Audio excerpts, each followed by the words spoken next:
नमस्कार, आप सभी का हार्दिक स्वागत है बाल विकास और शिक्षा शास्त्र के top 30 MCQ daily series part 5 के अंदर। आइए शुरू करते हैं आज के प्रश्न। आज का हमारा पहला प्रश्न है, व्यक्ति का जितना भी मानसिक विकास होता है उसका आधा 3 वर्ष की आयु तक हो जाता है। व्यक्ति का जितना भी मानसिक विकास होता है उसका आधा 3 वर्ष तक की आयु में हो जाता है। यह कथन है गुड एन एफ का, फ्राइड का, पियाजे का या वॉटसन का। तो इसमें हमारा ऑप्शन 1 गुड एन एफ सही हो जाएगा। अगला प्रश्न है, बाल्यावस्था वह काल है जब व्यक्ति के बुनियादी दृष्टिकोण, मूल्य, आदर्श एक बड़ी सीमा तक निरूपित किए जाते हैं। यह कथन है बाल्यावस्था वह काल है जब व्यक्ति के बुनियादी दृष्टिकोण, मूल्य तथा आदर्श एक बड़ी सीमा तक निरूपित किए जाते हैं। यह कथन है रॉस का, किलपैट्रिक का, ब्लेयर जोन्स व सिम्पसन का या वॉटसन का। तो इसमें हमारा ऑप्शन 3 बिल्कुल सही हो जाएगा, ब्लेयर जोन्स तथा सिम्पसन का। अगला प्रश्न है, शैक्षिक दृष्टिकोण से जीवन चक्र में बाल्यावस्था से महत्वपूर्ण और कोई अवस्था नहीं है। यह कथन है शैक्षिक दृष्टिकोण से पूछ रहा है कि जीवन चक्र में बाल्यावस्था से महत्वपूर्ण और कोई अवस्था नहीं है। यह कथन है स्टेंग का, ब्रूस का, ब्लेयर जोन्स व सिम्पसन का या कोल्सनी का। तो इसमें हमारा ऑप्शन 3 सही हो जाएगा, ब्लेयर जोन्स व सिम्पसन। अगला प्रश्न है, किशोरावस्था शेषावस्था की पुनरावृत्ति है। किशोरावस्था शेषावस्था की पुनरावृत्ति है, किसने कहा? जोन्स ने, विलियम जेम्स ने, गिलफर्ड ने, एरिक्सन ने। तो इसमें हमारा ऑप्शन 1 सही हो जाएगा, जोन्स ने। अगला प्रश्न है, लड़कियों की लंबाई बढ़ती है 12 वर्ष तक, 16 वर्ष तक, 18 वर्ष तक या 20 वर्ष तक। तो इसमें हमारा ऑप्शन 2 सही हो जाएगा, 16 वर्ष तक, क्योंकि शारीरिक विकास में लड़कियों का शारीरिक विकास है वो लड़कों की अपेक्षा 2 वर्ष पूर्व रुक जाता है। इस हिसाब से इसमें 18 वर्ष न होकर के 16 वर्ष हो जाएगा। अगला प्रश्न है, वह संधि काल कहते हैं शेषावस्था, पूर्व किशोरावस्था, उत्तरा किशोरावस्था या बाल्यावस्था। वह संधि काल हम जानते हैं कि किशोरावस्था को कहते हैं, लेकिन जब पूर्व किशोरावस्था एवं उत्तरा किशोरावस्था दोनों एक साथ पूछी जाए तो हमें पूर्व किशोरावस्था इसमें सही उत्तर होगा, क्योंकि अधिकांश है जो शारीरिक परिवर्तन और अंतःस्रावी ग्रंथियाँ वो पूर्व किशोरावस्था के अंदर शुरू होते हैं। इस हिसाब से उत्तर किशोरावस्था तक आते आते बालक एक तरह से परिपक्वता को प्राप्त कर लेता है। इस हिसाब से हम वह संधि काल प्रमुख रूप से पूर्व किशोरावस्था को कहेंगे। अगला प्रश्न है, वांछित व्यक्तित्व होता है। देखिए, व्यक्तित्व 2 प्रकार का होता है, एक वांछित, एक अवांछित। वांछित को हम मान्य भी कह सकते हैं, अच्छा भी कह सकते हैं, अवांछित को अमान्य भी कह सकते हैं। तो वांछित व्यक्तित्व होता है अंतर्मुखी, संवेगीय स्थिर, बहिर्मुखी, मनस्तापी। तो इसमें हमारा ऑप्शन 2 बिल्कुल सही हो जाएगा, संवेगीय स्थिर। वह व्यक्ति जिसके संवेगों के अंदर स्थिरता है वो वांछित व्यक्तित्व वाला व्यक्ति होगा। अगला प्रश्न है, छात्र के असामान्य व्यवहारों के अध्ययन के लिए निम्नांकित में से किस प्रणाली का प्रयोग सही है? कोई छात्र है, उसके असामान्य व्यवहारों के अध्ययन के लिए कौन सी प्रणाली सबसे सही है? अंतर्दर्शन प्रणाली, व्यक्ति इतिहास प्रणाली, समाज मिति प्रणाली, विकासात्मक प्रणाली। तो इसमें हमारा ऑप्शन 2 सही हो जाएगा, व्यक्ति इतिहास प्रणाली, जिसे केस हिस्ट्री या केस स्टडी मेथड कहते हैं। इसके जनक टाइडमैन है जो जर्मनी से संबंधित है। अगला प्रश्न है, निम्न में से व्यक्तित्व मापन की विधि नहीं है। निम्न में से व्यक्तित्व मापन की विधि नहीं है। निरीक्षण, भ्रमण, शारीरिक परीक्षण, साक्षात्कार। तो इसमें हमारा ऑप्शन 2 सही हो जाएगा, भ्रमण विधि, क्योंकि भ्रमण विधि व्यक्तित्व मापन की न होकर के अधिगम की एक विधि है, बाकी वाली सभी व्यक्तित्व मापन की विधि है। अगला प्रश्न है, जुंग ने व्यक्तित्व का सिद्धांत दिया। विश्लेषणात्मक सिद्धांत, मनोविश्लेषणात्मक सिद्धांत, स्व सिद्धांत या व्यक्ति विज्ञान सिद्धांत। तो हम जानते हैं कि जुंग ने विश्लेषणात्मक सिद्धांत दिया, मनोविश्लेषणात्मक फ्राइड ने दिया है। अगला प्रश्न है,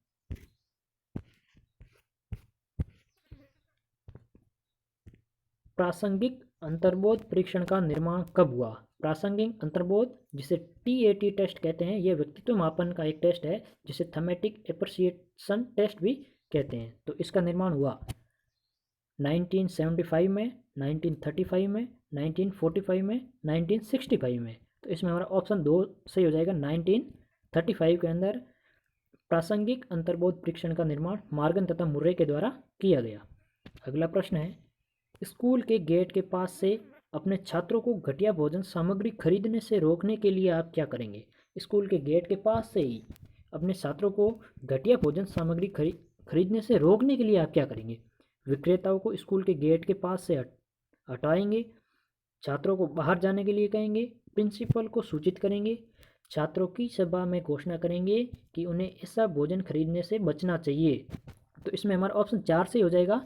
छात्रों की सभा में घोषणा करेंगे कि उन्हें ऐसा भोजन खरीदने से बचना चाहिए, हम उन्हें जागरूक करेंगे। अगला प्रश्न है, समायोजन दूषित होता है। समायोजन दूषित होता है कुंठा से, संघर्ष से, उपर्युक्त दोनों से, इनमें से कोई नहीं। समायोजन दूषित होता है इसका मतलब कुसमायोजन उत्पन्न होता है। तो हम जानते हैं कि कुसमायोजन कुंठा एवं संघर्ष दोनों से उत्पन्न होता है। तो इसमें हमारा ऑप्शन 3 सही हो जाएगा। कुंठा भग्नाशा या फ्रस्ट्रेशन कहते हैं जिसको, और संघर्ष अंतर्द्वंद, द्वंद, घर्षण या फिर कॉन्फ्लिक्ट कहते हैं। ये दोनों ही कुसमायोजन के प्रकार है। अगला प्रश्न है, दिवा स्वप्न देखने वाला प्रसन्न रहता है। नियंत्रण से, तारक से, कल्पनाशीलता से, इनमें से कोई नहीं। तो इसमें हमारा ऑप्शन 3 सही हो जाएगा, कल्पनाशीलता से, क्योंकि दिवा स्वप्न फैंटेसी ये एक प्रकार की गौण रक्षा युक्ति है जिसके अंतर्गत व्यक्ति अपनी अतृप्त इच्छाओं को और अपने कुसमायोजन को कल्पनाशीलता के माध्यम से विचार करके, कल्पना लोक में विचरण करके पूर्ण करता है। इसका एक और भी उदाहरण प्रचलित है, जैसे मुरारी लाल के हसीन सपने। अगला प्रश्न है, दबाव की स्थिति एक उदाहरण है। दबाव की स्थिति का एक उदाहरण है असफलता, सफलता, शारीरिक अस्वस्थता, आक्रमण या सामाजिक असामान्यता। तो ये दबाव की स्थिति का एक उदाहरण पूछ रहा है, इसलिए हमारा इसमें ऑप्शन 1 सही हो जाएगा, असफलता या सफलता।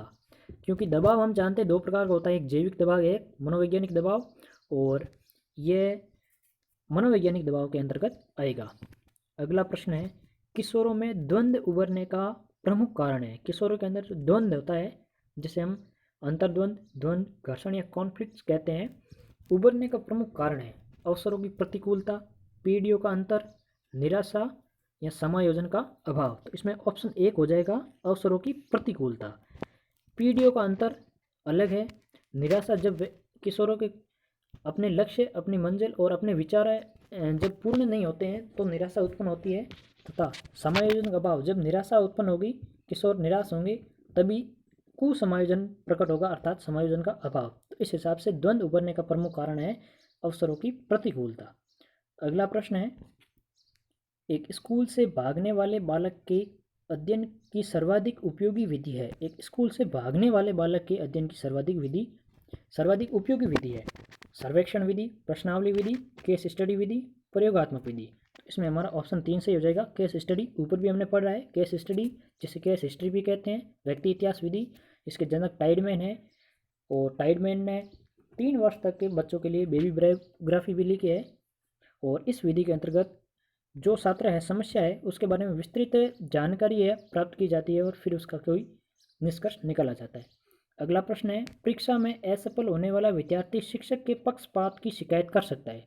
परीक्षा के अंदर असफल होने वाला विद्यार्थी है वो शिक्षक के पक्षपात की शिकायत कर सकता है। यह जिस बात का उदाहरण है वह है औचित्य स्थापना, प्रक्षेपण, औचित्य स्थापना, प्रक्षेपण, दोष युक्ति या पहचान। तो एक छात्र है जो परीक्षा के अंदर असफल होता है तो वो ये भी शिकायत कर सकता है कि शिक्षक ने उसके साथ पक्षपात किया है। तो इसके लिए 4 ऑप्शन है, ये रक्षा युक्तों से संबंधित प्रश्न है, औचित्य स्थापना, प्रक्षेपण, दोष युक्ति और पहचान। तो इसमें हमारा ऑप्शन 2 बिल्कुल सही हो जाएगा, प्रक्षेपण। प्रक्षेपण यानी अपनी कमियों को दूसरे पर प्रक्षेपित कर देना, दूसरों पर आरोपित कर देना। अगला प्रश्न है, जिसमें ऊपर वाले प्रश्न में अब छात्र की कमी है, वह पक्षपात की शिकायत करके अपनी कमियों को शिक्षक पर थोप देता है, तो इसलिए इसमें प्रक्षेपण हो जाएगा। अगला प्रश्न है, पावलोव के शास्त्रीय अनुबंध क्लासिकल कंडीशन में पहले भोजन, इसके बाद ध्वनि उत्पन्न की गई, पहले ध्वनि तत्पश्चात भोजन प्रस्तुत किया गया, भोजन व ध्वनि साथ साथ प्रस्तुत किए गए, सिर्फ भोजन प्रस्तुत किया गया। तो पावलोव के शास्त्रीय अनुबंधन के हिसाब से इसमें हमारा ऑप्शन 2 बिल्कुल सही हो जाएगा, क्योंकि पावलोव ने शुरुआत में भोजन दिया, कुत्ते के मुंह में लार आई, अर्थात कुत्ते ने अनुक्रिया की भोजन को देख करके, और धीरे धीरे बाद में पावलोव ने भोजन से जस्ट पहले ध्वनि उत्पन्न की और उसके बाद में भोजन दिया। ये पावलोव लंबे समय तक करता रहा, ध्वनि भोजन। तत्पश्चात एक समय ऐसा आया जब पावलोव ने सिर्फ और सिर्फ ध्वनि उत्पन्न की और कुत्ते ने अनुक्रिया की, अर्थात उसके मुंह में लार आई। तो इसमें हमारा ऑप्शन 2 सही हो जाएगा। पहले पावलोव ध्वनि की, ध्वनि के तत्पश्चात भोजन प्रस्तुत किया। अगला प्रश्न है, अधिगम का मुख्य घटक है उद्दीपक, लक्ष्य, बाधाएं या अभिप्रेरणा। तो हम जानते हैं कि अधिगम का मुख्य घटक है वो अभिप्रेरणा है, और स्किनर ने कहा भी है कि अभिप्रेरणा अधिगम का सर्वोत्कृष्ट राजमार्ग है। अगला प्रश्न है, अधिगम तुरंत हो जाता है, अधिगम में समय लगता है, और अधिगम ज्ञान से पूर्व ही हो जाता है, उपरोक्त में से कोई नहीं। अधिगम के बारे में पूछ रहा है तो इसमें हमारा ऑप्शन 2 हो जाएगा, अधिगम में समय लगता है। अधिगम कभी तुरंत नहीं होता है, अगर तुरंत होता है तो वो अस्थायी होगा, और जो अस्थायी होगा वो अधिगम नहीं होगा। और अधिगम ज्ञान से पूर्व होता है, ज्ञान से पूर्व कथन ही सही नहीं है, और उपरोक्त में से कोई नहीं। इस हिसाब से हमारा ऑप्शन 2 बिल्कुल सही हो जाएगा। अधिगम है वो, अधिगम में समय लगता है। अगला प्रश्न है की भूमिका। अधिगम में सबसे पहली भूमिका हमें पता है कि आत्मीकरण की होती है, रुचि की होती है। हम रुचि के बिना अधिगम नहीं कर सकते। अगला प्रश्न है, अधिगम का प्रमुख उद्देश्य होता है। अधिगम का प्रमुख उद्देश्य होता है आनंद प्राप्त करना, समय व्यतीत करना, भविष्य में किसी कार्य में सहायक होना, उपरोक्त में से कोई नहीं। तो इसमें हमारा ऑप्शन 3 सही हो जाएगा। अधिगम का प्रमुख उद्देश्य भविष्य में किसी कार्य में सहायक होना है। अगला प्रश्न है, यदि ज्ञान को एक संरचनात्मक प्रतिमान में प्रस्तुत न किया जाए तो वह शीघ्र ही, ज्ञान को एक संरचनात्मक प्रतिरूप में प्रस्तुत न किया जाए तो वह शीघ्र ही स्मृति में धारण हो जाएगा, विस्मृत हो जाएगा, परिपक्व हो जाएगा, स्थायी हो जाएगा। तो इसमें हमारा ऑप्शन 2 सही हो जाएगा। यदि हम ज्ञान को एक संरचनात्मक प्रतिरूप रूप में प्रस्तुत नहीं करेंगे तो वह शीघ्र ही विस्मृत हो जाएगा। इसका मतलब यह है कि हम भूल जाएंगे। अगला प्रश्न है, निःशुल्क एवं अनिवार्य शिक्षा अधिनियम किस राज्य में लागू नहीं है? निःशुल्क एवं अनिवार्य शिक्षा, तो हमारा इसमें आंसर तो 3 जम्मू कश्मीर हो जाएगा। केरल, पंजाब, अरुणाचल प्रदेश में लागू है, लेकिन अभी ये प्रश्न निरर्थक हो गया है क्योंकि वर्तमान में ये संपूर्ण भारत में लागू हो गया है, जम्मू कश्मीर के केंद्र शासित प्रदेश में बदलने के बाद। तो अगला प्रश्न है, शिक्षा का अधिकार अधिनियम देश भर में कब लागू हुआ? शिक्षा का अधिकार अधिनियम है देश भर के अंदर कब लागू हुआ? 1 अप्रैल 2009 से, 1 अप्रैल 2010 से, 1 नवंबर 2009 से, 1 नवंबर 2010 से। तो इसमें हमारा ऑप्शन 2 बिल्कुल सही हो जाएगा। 1 अप्रैल 2010 से शिक्षा का अधिकार अधिनियम RTE भारत के अंदर लागू हुआ। 20 जुलाई 2009 को सर्वप्रथम इसे राज्यसभा के अंदर रखा गया प्रस्ताव को, और 4 अगस्त 2009 को लोकसभा के अंदर रखा गया, और 26 अगस्त 2009 को तत्कालीन राष्ट्रपति प्रतिभा देवी सिंह पाटिल ने, राष्ट्रपति ने इस पर हस्ताक्षर किए, और 1 अप्रैल 2010 को ये संपूर्ण देश के अंदर लागू हो गया। राजस्थान में अगर पूछ ले तो ये 1 अप्रैल 2011 से राजस्थान सरकार द्वारा लागू किया गया। अगला प्रश्न है, जब एक व्यक्ति कहता है कि राम में अध्यापन के लिए अभिक्षमता है तो इसका अर्थ है, राम में अध्यापन के लिए अभिक्षमता, इसका अर्थ है राम अध्यापन की योग्यता रखता है, राम अध्यापक में कुशलता अर्जित करने की योग्यता रखता है, राम अध्यापन में उच्च रुचि रखता है, राम अध्यापन को नापसंद करता है। तो इसमें हमारा ऑप्शन 2 सही हो जाएगा। जब एक व्यक्ति कहता है कि राम में अध्यापन के लिए अभिक्षमता है, अभिक्षमता का मतलब हम योग्यता से लेंगे, इसलिए राम अध्यापक की कुशलता अर्जित करने की योग्यता रखता है। अगर हमें कोई अभिक्षमता है मतलब हम उस क्षेत्र की कुशलता अर्जित कर सकते हैं। अगला प्रश्न है, निम्न में से कौन सा आनुवंशिकता में निर्धारित नहीं होता है? निम्न में से कौन सा आनुवंशिकता के अंदर निर्धारित नहीं होता है?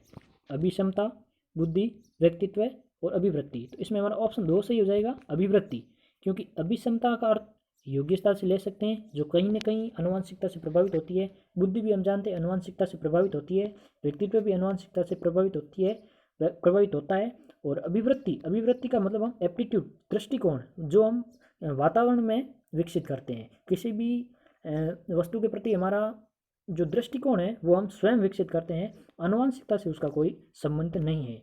अगला प्रश्न है, निम्न में से कौन सी में ज्ञानात्मक प्रक्रिया है? निम्न में से कौन सी में ज्ञानात्मक प्रक्रिया है? खेलना, मिलजुल कर रहना, चिंतन, दौड़ना। तो इसमें हमारा ऑप्शन 3 सही हो जाएगा, चिंतन। चिंतन एक प्रकार की ज्ञानात्मक प्रक्रिया है। खेलना एक प्रकार का एक प्रकार की शारीरिक प्रक्रिया हो जाएगी, दौड़ना भी शारीरिक प्रक्रिया हो जाएगी, और मिलजुल कर रहना एक प्रकार की सामाजिक प्रक्रिया हो जाएगी। इस हिसाब से हमारा ऑप्शन 3 बिल्कुल सही हो जाएगा, चिंतन एक प्रकार की ज्ञानात्मक प्रक्रिया है। अगला प्रश्न है, विचारों, भावनाओं तथा अभिवृत्तियों का संयुक्त जो व्यक्ति उनके स्वयं के बारे में रखते हैं कहलाता है। विचारों, भावनाओं तथा अभिवृत्तियों का संयुक्त जो व्यक्ति स्वयं के बारे में रखते हैं। शारीरिक प्रतिमा, स्वज्ञान, स्वप्रत्यय, शारीरिक ज्ञान। तो इसमें हमारा ऑप्शन 3 सही हो जाएगा, स्वयं प्रत्यय। जो विचारों, भावनाओं, अभिवृत्तियों अर्थात हम स्वयं के बारे में जो दृष्टिकोण रखते हैं, स्वयं के बारे में जो विचार रखते हैं, वो स्वयं प्रत्यय कहलाएगा। ये थे आज के हमारे 30 प्रश्न। अगर पसंद आए तो वीडियो को लाइक करें, अपने मित्रों के साथ शेयर करें, हमारे चैनल को सब्सक्राइब करें, और इसी के दूसरे पार्ट जो अदर पार्ट हो चुके हैं या आने वाले हैं, हमारे यूट्यूब चैनल पर चाइल्ड डेवलपमेंट एंड पेडागोजी नाम की एक प्लेलिस्ट है, वहाँ पर जाकर के आप उसकी वीडियो के अन्य पार्ट भी देख सकते हैं। और चैनल को सब्सक्राइब करें, अपने मित्रों के साथ शेयर भी करें, और जल्दी हम यहाँ इस चैनल पर